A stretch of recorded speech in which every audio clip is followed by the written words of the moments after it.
today we're going to be looking at another aspect of Scottish brewing. And this time we're going to look at some of the stuff that's been said about Scottish brewing practices. And I'm going to tell you exactly why that's a complete load of bollocks. Right.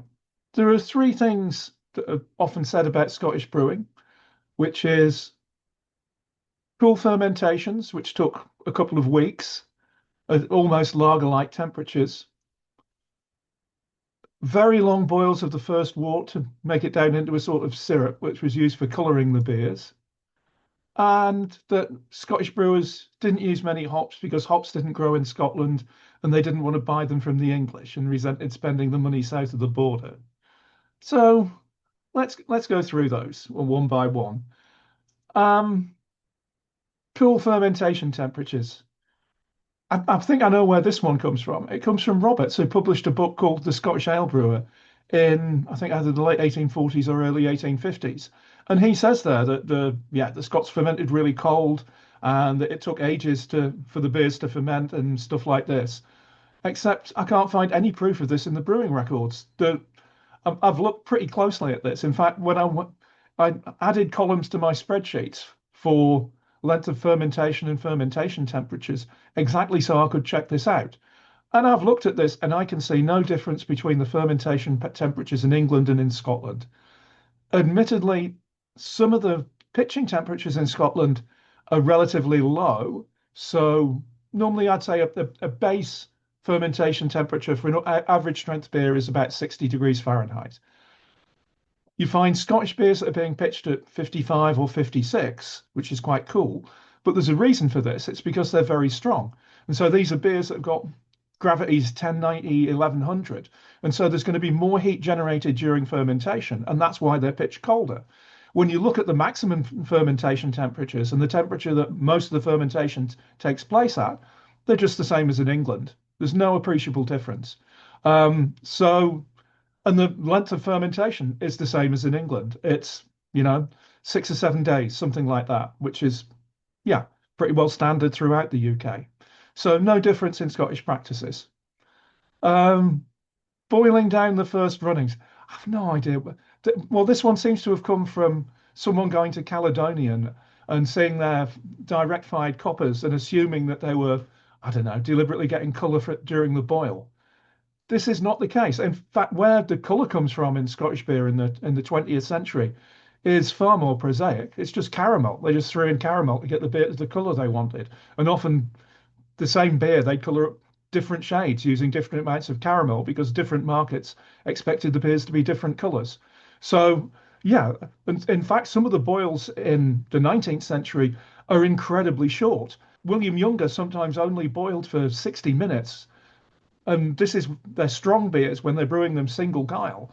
So that's an amazingly short boil time, and you'd expect it to be at least 2.5 hours, but in fact it's an hour or sometimes even less than an hour.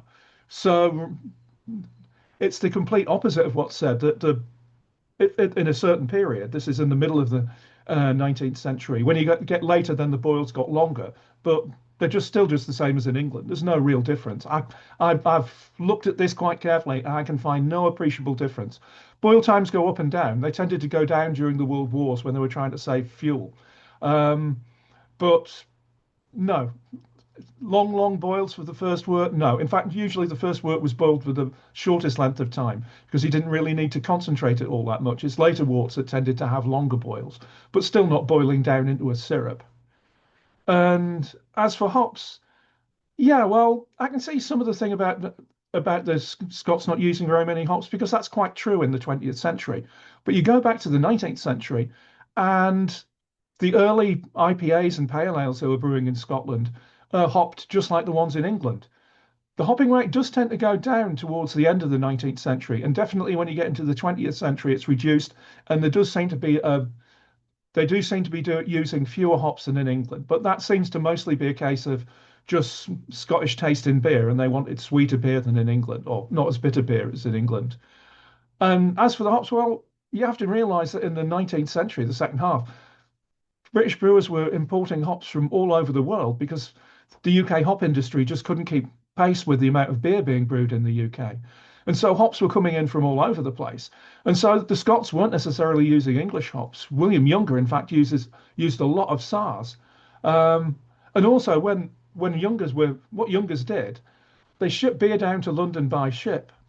And then on the way back, they brought hops from the hop markets.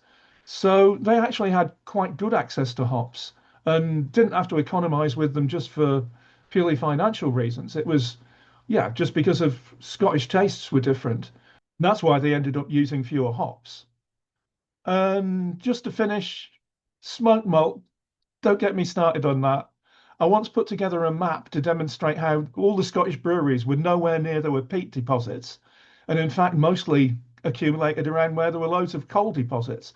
So, of course, they weren't going to ship in stinky and heavy peat from the Highlands to make their malt when they got a much better fuel, much more readily available in the form of coke. So it makes absolutely no sense. And I can see zero evidence of smoked malt ever having been used in Scottish beers. Okay, well, I hope that made a few things clear. And yeah, I'll be back again soon with something else. Still got loads of topics to do, but if you have any suggestions, like I said before, please put them in the comments, and if I find them interesting, I'll give them a go. Okay, bye.